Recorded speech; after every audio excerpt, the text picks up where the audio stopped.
Hello and welcome to How to Homeschool in High School, the podcast focused on encouraging and equipping you and your family to homeschool through high school, hosted by a high school teen. My name is Nadine Lawfer, and welcome to episode number 38 of How to Homeschool in High School. Today we get the honor of talking with Jess, and I met Jess through social media, and I instantly fell in love with all of her homeschooling content through her YouTube channel and her social media channels. And I thought, as I always do when I see homeschool teens doing something amazing, how can I get her on the podcast? So she graciously agreed to be interviewed, and here we are today covering so many different topics in wonderful detail, from studying from the SAT to the role of social media in the life of a homeschooler, which is something that is very important that we talk about, especially when we're dealing with teens in high school. Social media comes up a lot. So we're going to cover that in great detail through this episode, including managing distractions in general, because social media can be a great distraction, homeschooler or not. That's just a problem we have now. But I know every one of you will get something out of this conversation. So let's just go ahead and dive right in. Hello and welcome to How to Homeschool in High School. Thank you so much, Jess, for being with us today. Of course, I'm so happy to be here. I'm really looking forward to talking with you about everything in your homeschooling life because you have a really full and amazing experience, I think. But before we jump in, I just wanted to thank you for what you're doing for the homeschooling community. It's, I think, the greatest way to fight against the lies and stereotypes that surround homeschooling sometimes is to share true stories. So what you're doing by posting just, your daily life and advice you have for homeschoolers is so powerful. And also to fight against sometimes parents and students can be really afraid. I know I was whenever we enter high school, like, is this possible? Is it possible to be successful? Is it possible to get into college? So just sharing your story has so much power. And I encourage you to keep doing what you're doing for the homeschoolers. Thank you. It matters. Thank you. Thank you. All right. So we'll start where I always start every episode. What is your family's homeschooling journey? So homeschool began for me at the beginning. My dad was a claims adjuster. Therefore, we had to move around the United States in an RV constantly. We were never in one spot for too long. I don't think we were ever in one spot for more than a few weeks. So we were never in one spot long enough to settle down and go to school. So our only option was to homeschool while living in our mobile home, our RV. And also my mom was a Christian at the time, and she wanted us to have a Christ-centered education. So those two things just worked together really well. It was obviously God's will for us to be able to focus on that. And since we weren't ever anywhere long enough, homeschool was just the best option. That's a really cool story to be on the road. Was that hard to move around so much? It honestly fed into the homeschool experience for me because we were able to see so many new places. I don't know many kids when I was younger, my age, that had been so many places, seen so many museums, met so many new people. It was such an enriching experience, and it was just such a beautiful childhood that I would never trade. Honestly, I think it was our way of homeschooling. There was so much learning that was involved in that as well, learning through the experiences. And my mom definitely made that a piece of the way we did school, learning through experience, which was really cool. Yeah, that's a cool ability we have as homeschoolers. Whenever we take a vacation now, it's always like, where can we go that we've been studying in history and we can actually see it? So field trip. Yeah, exactly. So being able to travel like that and to experience the world, not just read about it, but also see it. There's a lot of power, especially in young kids, for that, adding value to school. For sure. Yeah, that definitely did that for me. I think it was a great way to kind of intertwine that with what we were reading about. Yeah.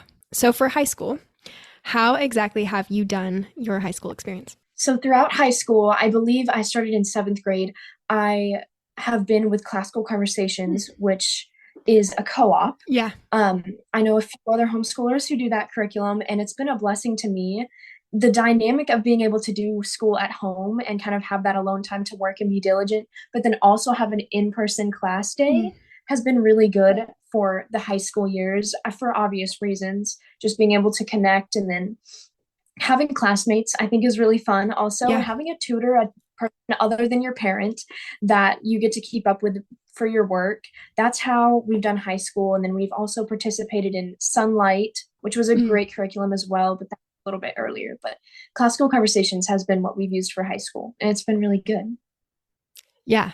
I've only ever heard of classical conversations through other homeschool friends of mine. We have a good friend down in Florida who has done classical conversations, I think almost her entire time homeschooling. And it has been really nice Okay. for her for the same reasons you were talking about with that the community and the teachers and the outside accountability as well as the home accountability. Both of those I think are very necessary for high Yeah. school. And so for scheduling, how exactly do you go about making sure that you stay productive as a homeschooler? Well, personally, I use a schedule. It's over there. I would grab it, but There you go. I'm not going to get up and get that. It's from Out of Order Chaos. And Okay. I'm sorry, Order Out of Chaos. Oh my goodness. Yeah. I'm chaotic myself. And it just has different little boxes for each subject. And Okay. I just split my work accordingly. And what's cool about homeschool, as we all know, is that you can split up your work however you want, depending on what you're doing each Hmm. day. And that's both a blessing and a curse because time management is hard sometimes. Yeah. But I just split it up based on whether I'm working, whether I have different classes, and it's a great system. It really just does work. Yeah. Yeah, you have to find that rhythm that you, because sometimes you do want to lean into the homeschooling ability to customize and change around what you do certain days Yeah. based on your extracurriculars or whatever you have going on that day. So, yeah, that's awesome. Do you have any tips and advice for homeschoolers? Sometimes I get, or me specifically, it's hard for me to just stay on top of myself. I think personally, I really struggle with picking up my phone or getting distracted. Like I Yeah. have instruments all over my wall, and if I pick up my ukulele, I'm not going to be putting it down for a while because I just love playing that thing.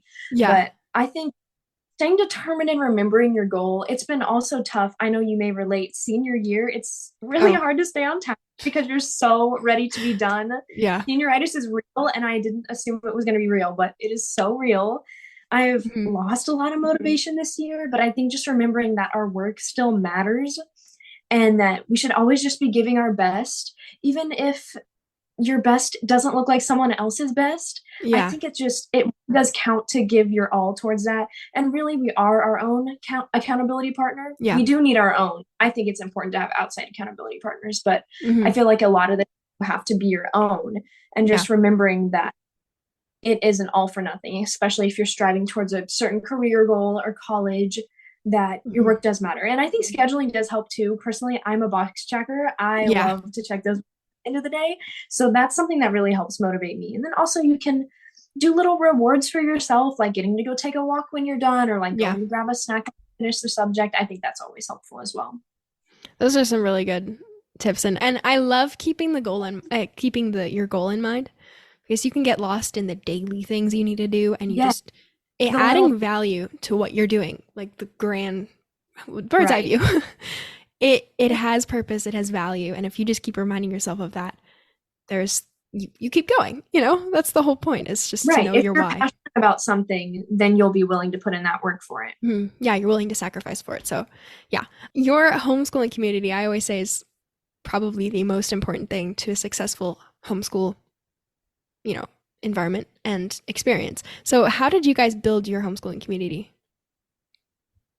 It really is wild that you can find people that will contribute so richly to your community without even like Hmm. looking for it. Like you'll find them in the most random places. And I think that's one of the most beautiful parts about it. Yeah. Obviously, I have my classical conversations community, though my campus is an hour away from me. So we have an hour drive every week, and I don't live near most of those people. Okay. So I had to find people in different spots sometimes. And I think church is a big thing. Mhm. Church is where I find a lot of my community, going to youth group. And then also, I know some homeschoolers have a hard time finding sports, but Yeah. locally we have a lot of homeschool associations and then associations that aren't necessarily connected to a public school. I know they passed that Tim Tebow law, but the schools around us still don't let us participate. But it's okay. We have our own outlets. Okay. But I think sports are great. Personally, I'm in dance and I Hmm. have found such a sweet community there. And then surprisingly, meeting people online, just like we are right Yeah. now, Yeah. like I already feel like we're friends, and it's just so cool Hmm. that I two of my closest friends I met through doing YouTube, and I don't know, it was the algorithm recommended their video and I got connected with them, and they're now some of my closest friends and Yeah. just happen to be homeschooled. It's just really cool how that works out. And then also, this is such a niche way that I found community, but something my family likes to do is go on cruises.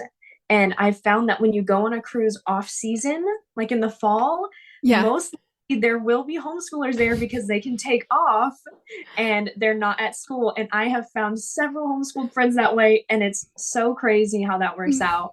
And that's so niche, but that's been a way that I found really, really Yeah. cool people. I I cannot love that more. That It's is the really, really cool. best.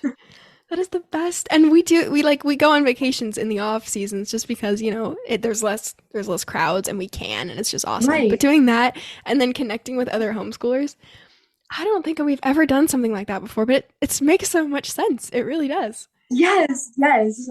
That's so cool. And I think actually the closest thing we've gotten is we've gone to homeschool conventions and stuff and met other Right. homeschoolers there. That's a Um, great way as well. I've never done yeah, that, but that sounds really fun. it is.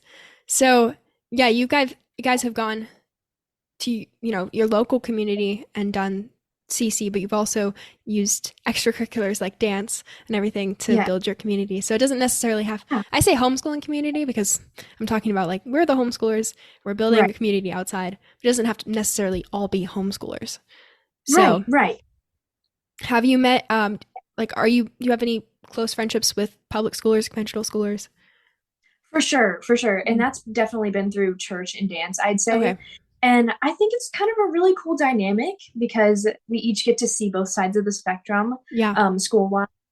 And I think it's just been a really great way to, get to know different personalities. But I do find myself being drawn to homeschoolers a lot. The Hmm. majority of my friends, that's kind of just the environment that I'm in. But Yeah. I also, yes, for sure have close friendships with public schoolers. And it's really cool how that works. And Yeah. it's kind of a cool reminder that like not all the homeschools are just like little weirdos tucked away. Like Yeah. we Yeah. love having that too. And it's really cool.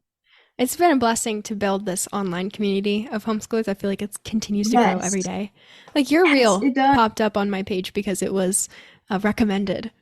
So that's, Really? I I know, didn't know actually, you know that. what?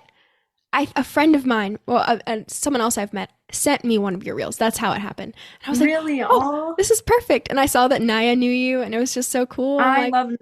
He's awesome. it's so fun to find other homeschoolers who are doing things, and you're like, oh, yes, we can cheer on this person as well and connect with them. Yes. It's such an unexpected community. I Yeah. just had Yeah. going into high school, I had no idea that this is something that was in God's plan for me. And it's like Hmm. it's just really cool. It just feels like a little treasure. And I'm just so Yeah. grateful. A little corner of the internet for the homeschoolers. Yes, I love it. exactly. So can you talk a bit about dance too? Because we used to dance. We stopped dancing before I went to high school. I think it was around COVID because our studio went all virtual and I don't know, it was just a perfect transition for us out. We didn't really see ourselves pursuing it in the future, but you do a lot of dance.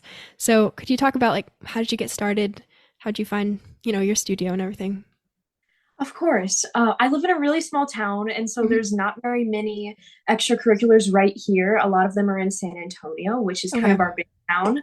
Um, but there's one little dance studio. It's one room, and I have loved dance since I was little. I think I started when I was 2, and moving around, I would kind of switch studios. But when we became grounded and rooted in the town that I'm in Hmm. now, I got set up in that studio, and this is going to be my 10th year. I'm very satisfied that my dance career is ending on a 10 and not Oh, a 9. nice. That's so satisfying to me. Yeah. It's been such a like blessed 10 years. It's been amazing. I have gotten to compete this past season, which Mm. I've always wanted to do. This is my first time competing. And we've just gone to a couple local competitions. And also, as a homeschooler who's never done any sort of competitive sport or Mm. ball sport or anything like that, I've never really experienced team bonding or what it means to support people in kind of a teammate manner. Yeah. And so that's something really cool as well. Just getting to support them and pray for them and just have that team dynamic has been really cool. we were actually just talking about it as a family, how important it is for homeschoolers to have opportunities to work with teams. Because sometimes we can become very independent in a Yeah. good way, but then all of a sudden you have to share responsibility, you have to Mhm. cooperate, and you have to share ideas, and you have to learn how you fit into your team and how you can build it up. And I think your Right. mentioning of that is very important, that as homeschoolers we have some involvement. That could be like robotics team or whatever, it doesn't have to be sports teams, dance team, Right. to build that like working with other people is something that I think is very Right. important for homeschoolers. And it's fun that you recognize that too.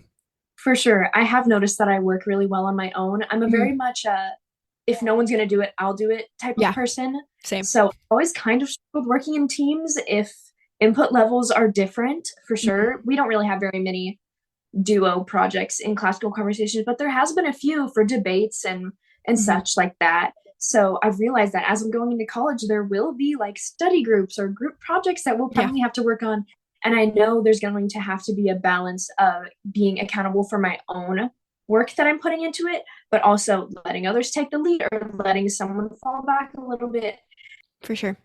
So on the topic of high school and community and everything, I've been asking every interview if homeschoolers feel like they're missing out in anything related to high school, the normal high school experience. But the more I've listened to the interviews, the more I've learned we obviously are missing out on things. Like that's just a normal acceptance, but we're also trading off things for some different experience. So my question now, I'm like rewording it, but it's Right. what about homeschooling has made this trade-off for the American high school experience, as I, labeled it, worth it for you for trading that for the homeschooling experience? No, I love that question because I just feel like with homeschooling, I mean, obviously, for some people, it's just not the right space for them. Some people really do need that public school learning space, but I Mm-hmm. just feel like I can't lose with being a homeschooler. It's Mm. just so valuable to me. I feel like I've been able to focus on priorities a lot more. I've gotten to have so much more of a Christ centered education, which was the most important to me. I'm so glad that my parents made that decision when they did. Yeah. I've been able to get work experience, which I know a lot of public schoolers do that as well, but that's exhausting. It sounds exhausting to me, but Yeah. I think it's made me more flexible for my bosses. I've been Mm. available for different times, different hobbies that I wouldn't have gotten to pursue. It's just so, so worth it to me, worth any of the sacrifice or the struggle that I've had to go through to continue to kind of self persevere with the Mm-hmm. work. It's just so worth it to me. And then also, I feel like there's not too much that we're missing out on. Yeah. I know there's like we have a whole prom, which is the first thing that comes to mind when I think of the high school experience. I'm like, oh, Yeah. prom, but we do have a Exactly. homeschool prom. And the only other thing is like Letterman jackets, which I'm like, it's just a jacket. There's so Yeah. many other things that signify the important things that have happened Yeah. in my high school lifetime. And I wouldn't trade it. I just think it's Mm. been really enriching for my heart, my soul, my relationship with Christ. It's so valuable. Yeah. I think the overcoming that fear of missing out is recognizing the value of homeschooling, and you obviously have. So Right. thank you Yeah. for sharing that too.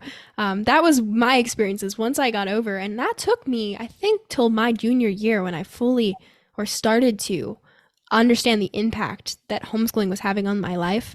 As I Right. was, doing dual enrollment classes and in a college setting, and all of a sudden I'm like, I have a lot of skills I didn't even know I had, Yeah. and seeing the value of Christ-centered education, seeing the value of being able to spend pretty much as much time studying the Bible as I wanted to in the mornings, Right. Yeah. that had so much more value, and my priorities were different, and that's okay. My experience is different. That's where the power of homeschooling is. So I think Right. that's important to talk about. And I think asking the question also makes you think. So that's also Exactly. important. Really good self-reflection question too. Yeah. So I think we can move on to into your YouTube channel, because I really want to hear, how did you even start? Like, what made you want to start a YouTube channel? All right. So I'm almost ashamed to say my channel was kind of a product of COVID. Okay. April 11th is my channel's birthday. Mhm. And I remember being 14 and I just wanted to start a channel so bad, but my parents had a rule that we could not have YouTube channels until we were 16, just for reasons with like hate comments, Yeah. just really tough stuff you have to go through with having a public channel. And so I totally understood, but I just really did want a channel. I just loved that idea of that specific creative outlet.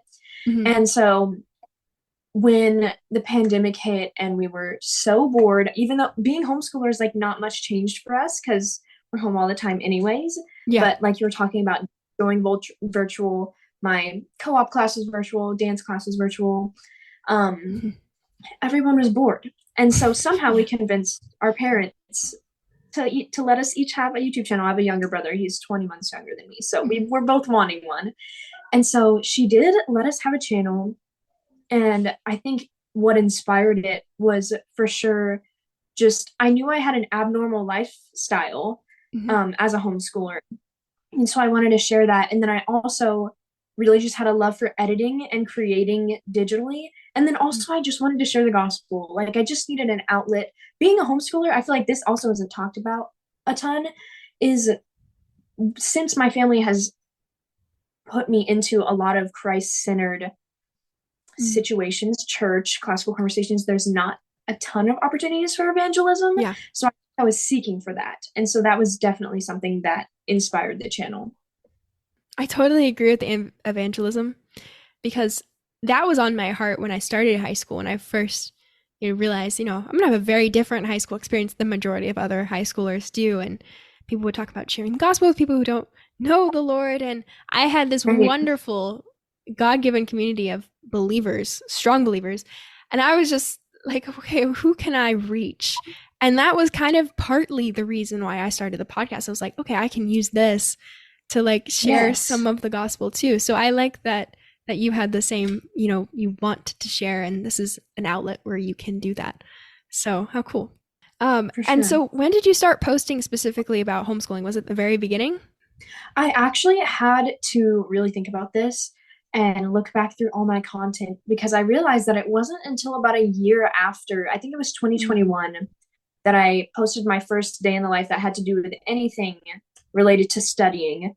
And I think it's such a huge part of my routine, my daily routine. It is Hmm. my daily routine Yeah. that I couldn't not include it in lifestyle content. And I Yeah. know lifestyle content is so saturated on the media. Not everybody has like a niche, but everybody has a life. You can film your life. Exactly. And so Yeah. I know that's such an open genre, but I just so enjoyed it. And I was like, I just want to contribute. I just want to create like a little corner of the internet, like a little safe space, and just share this life that I know is not shared by everyone. Mhm. Yeah. And I think homeschoolers, we lack a presence on, social media and just letting us know that we're 100%. not alone Yeah. in what we're doing. So, yeah. So before we leave the YouTube channel, I was just wondering, do you think it's important for more teens to not just make content, but, you know, just have a presence online? Uh, any encouragement for teens who are doing that already? Just what are your thoughts on that? I think there's definitely a lot of teens on the media, and I think you do have to be careful. I think Mhm. there's definitely an age and maturity that Mhm. has to be reached Yeah. before, having access online. I know I wasn't even given a phone until I was 15 years old. Yeah.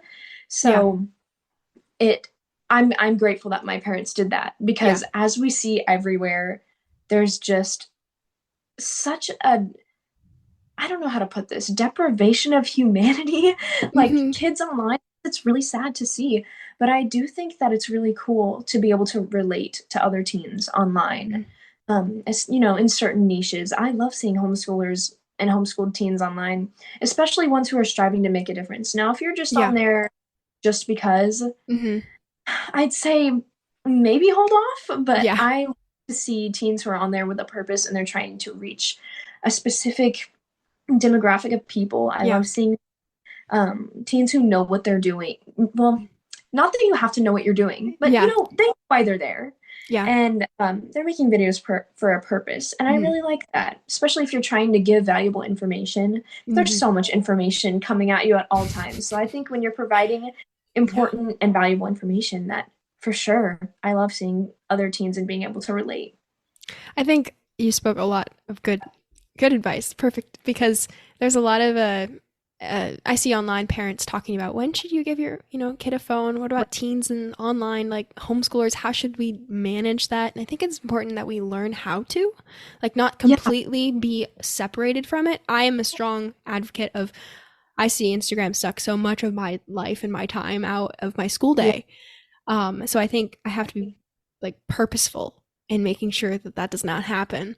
But learning how to operate and use it as a tool to reach other people with, right. good content and the value of good content. And I'm so much, I like social media so much better when I'm actually contributing and not just consuming For all the sure. time. For sure. So, I feel you on that. I definitely feel like it sucks a lot of my time out of my mm, day. And I think I'm I really do need to set that border in place, mm, whether that's turning off my phone and putting it in a different room because mm, I feel like I am a toxic break taker. I'll read one page and I'm like, I deserve a break.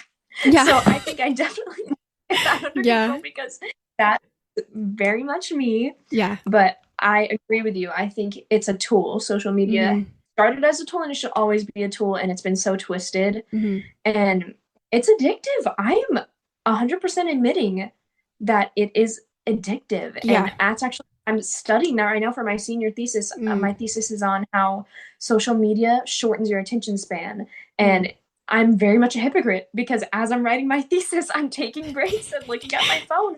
And so yeah, it's a fantastic lesson and very eye opening to see it happening right in front of me. yeah.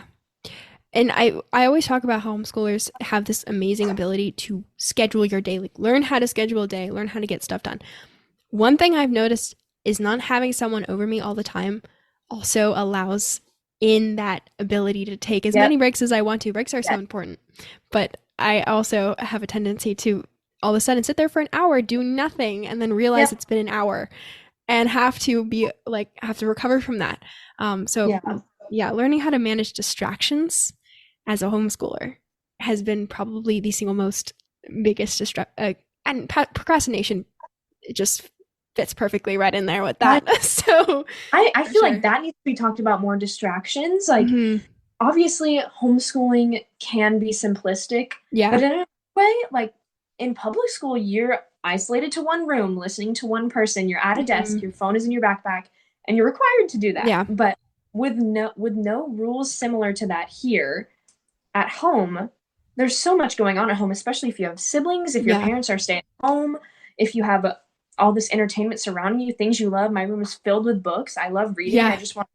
I want to read those books and not my history books. So I think Yeah. it's hard to manage all that. I think when you were talking about public school as well, and I agree with that. Whenever you're in a classroom setting, I feel like it's a lot easier for me. Well, my only really experience is a college classroom setting recently, but there are a lot of other distractions in public school that are Right. unnatural to Right. your home. But at home, you have everything that you're used to, your normal distractions like dogs Right. barking and siblings needing help or whatever that might be.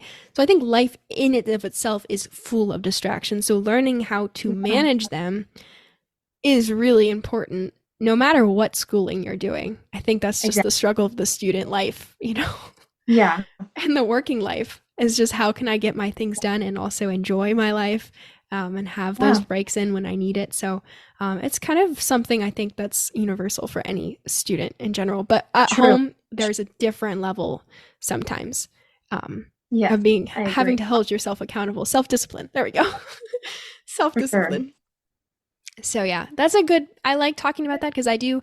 Oh, another thing I wanted to mention is homeschooling community. So important. Online community is awesome, but it has to have. You have to have a in-person community like that can Yes. only supplement your community you have with like people you can drive to see. Like I Yes. love my online homeschoolers. I don't know if this is something that you thought of about before, but you need the in-person as much, and we all learned that I think through COVID too. It's like, Right. yeah. Yeah. I agree. I think nothing replaces in-person Hmm. communication and just human interaction in person. Yeah. Nothing replaces that. Like you said, we all learned that in 2020.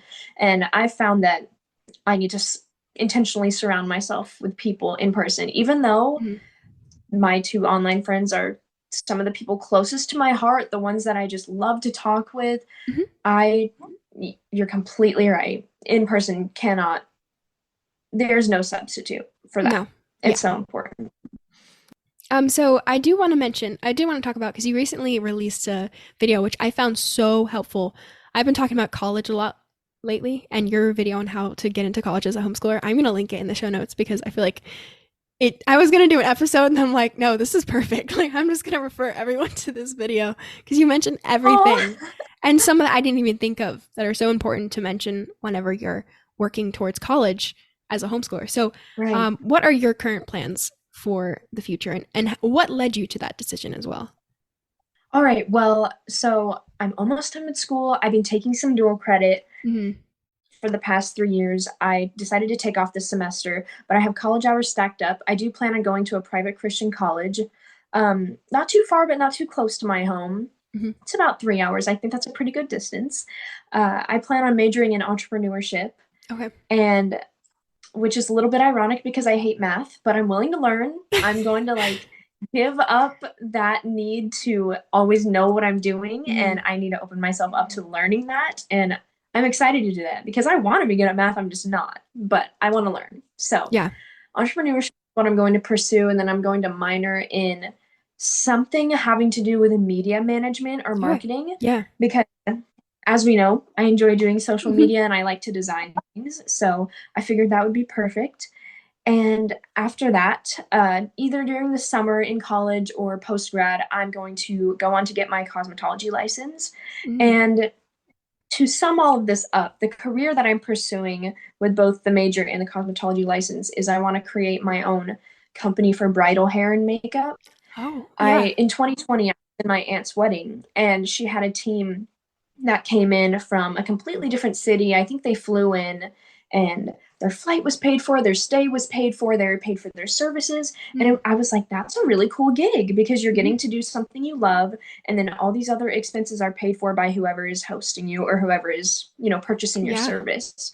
And so not only am I really interested in cosmetology and getting to do hair and being in events like that, but I love the idea of the business aspect of things. I've been surrounded by a lot of entrepreneurs as I'm growing up. My mom actually has a body products company, and so I get to kind of see that firsthand because she works out of our home. Yeah. And then my grandma was also an entrepreneur, and I just love the idea of business and Mm-hmm. getting to manage that and being my own boss and just getting to manage a company like that. Mm-hmm. And then also, along with wanting to pursue that side of things as well as cosmetology, working in kind of the wedding and events business, you're Mm-hmm. working mostly on the weekends, which would kind of open up the door for me to be able to homeschool my kids during the Yeah. week, which is also a dream of mine. For a while, it wasn't because I didn't feel like I was up to that personally, but there's just no way I Mm-hmm. can't. Like, see how much it's just fed into such a beautiful childhood for myself.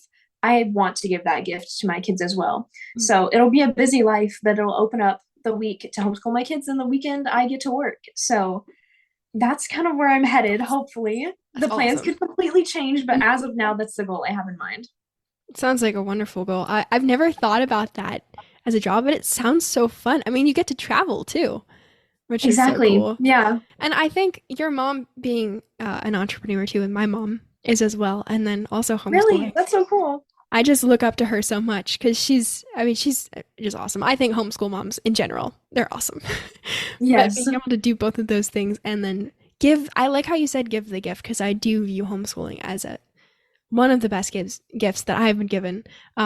It's just amazing that we get the opportunity to do that for our kids in the future too, and the desire to do that. So how cool! That's such a cool job. Did you feel like your dual credit opportunities have given you more of an idea of what college might be like? It's definitely been helpful. Mm-hmm. I'm grateful that I was able to kind of take a break and a breather from that this semester because due dates are definitely something new to homeschool. I Mm-hmm. think Yeah. it gave me extra accountability for sure. And then also getting feedback from professors that I didn't necessarily expect, aka negative feedback Mm-hmm. or constructive criticism.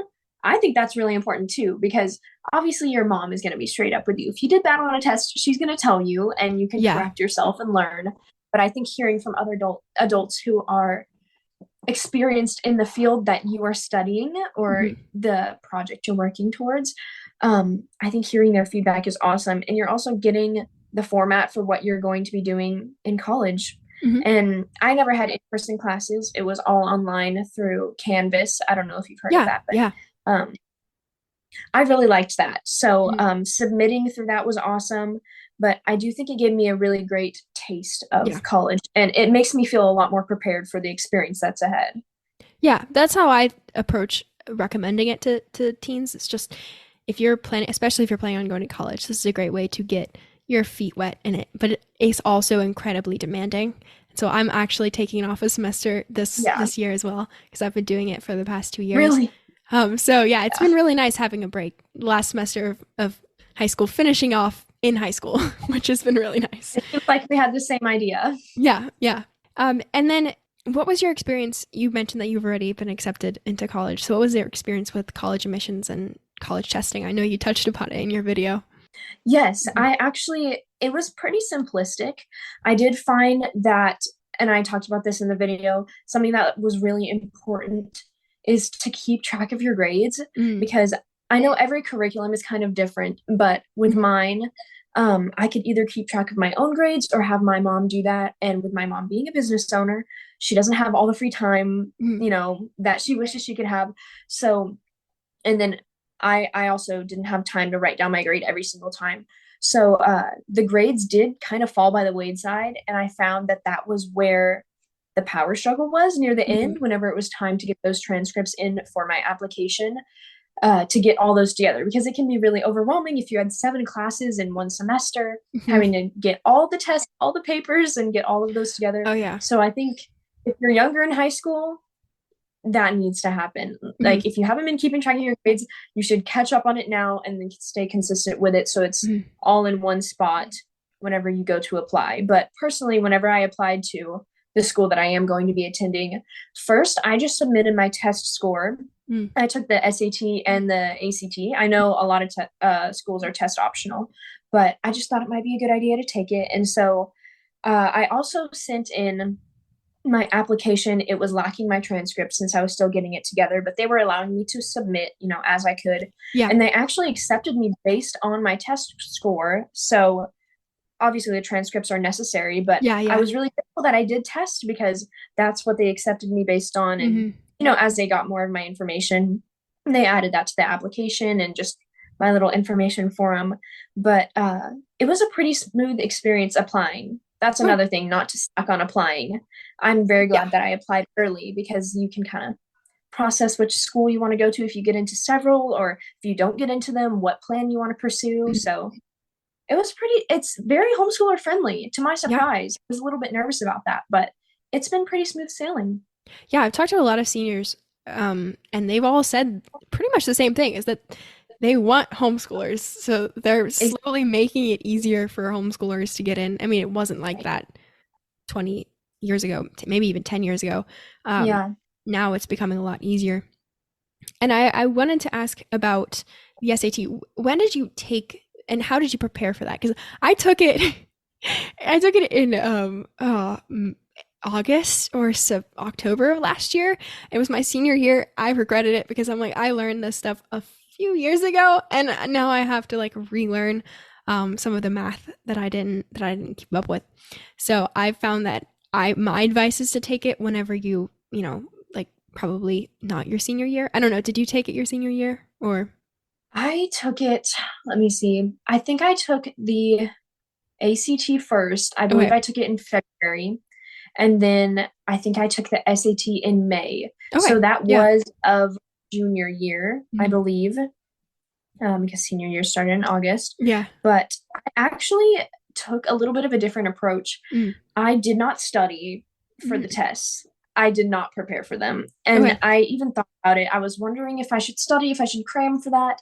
And I figured, you know what? I can retake in the next testing date. Yeah. So I'm just going to take it and see at what point I'm at, so I can only go up from there, And so I went in and took it, and the things that I weren't familiar with were mostly the math and science. So Everybody's different, but if I could go back and do it again, I would definitely brush up on the math Yeah. because I also hadn't taken I was still in geometry when I took that. Mm. So I had no algebra 2 under my belt, which was definitely necessary. Yeah.